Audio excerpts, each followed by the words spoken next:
नमस्कार मित्रांनो खरीप 2023 मध्ये ज्या शेतकऱ्यांनी आपल्या पिकाची नोंद ही कापूस आणि सोयाबीन केलेली आहे, तर अशा शेतकऱ्यांना आता हेक्टरी 5,000 रुपये अनुदान दिलं जाणार आहे। आता याच्यासाठी कागदपत्र काय काय लागणार आहेत, हे अनुदान एकूण किती हेक्टरपर्यंत दिलं जाणार आहे, तसेच यामध्ये कोणते शेतकरी पात्र असणार आहे, तर याबद्दलची माहिती आपण या व्हिडिओमध्ये पाहणार आहोत।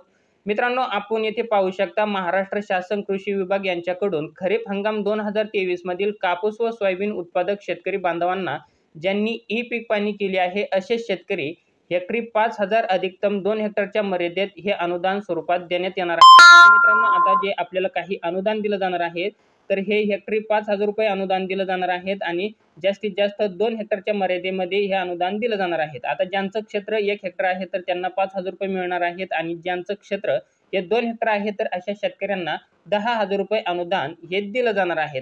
आता तरी मित्रांनो, आपल्याला या योजनेसाठी वैयक्तिक खातेदार जर असेल तर त्यांच्यासाठी काय कागदपत्र लागणार आहेत आणि सामूहिक खातेदार यांच्यासाठी काय कागदपत्र लागणार आहेत, तर याबद्दलची माहिती सुद्धा आपण इथं थोडक्यात पाहणार आहोत। तर मित्रांनो, आता जे वैयक्तिक खातेदार आहेत तर त्यांच्यासाठी जी कागदपत्र लागणार आहेत तर ती बघा।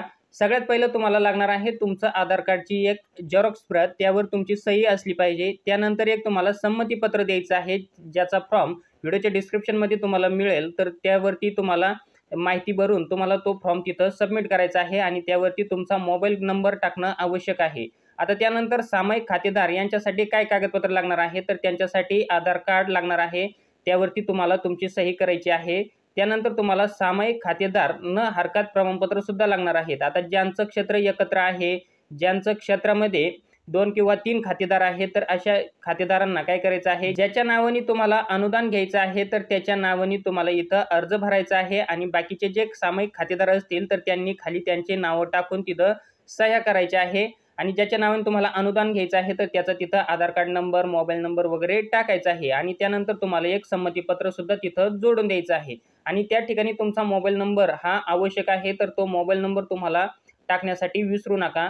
तर मित्रांनो, तुमच्यासाठी हा व्हिडिओ अतिशय महत्त्वपूर्ण होता। तुम्हाला जर हा व्हिडिओ आवडला असेल तर चॅनलला लाईक, शेअर, सबस्क्राईब नक्की करा। पुन्हा भेटूया अशाच एका नवीन माहितीसह नवीन व्हिडिओमध्ये। तोपर्यंत धन्यवाद मित्रांनो। जय हिंद, जय महाराष्ट्र।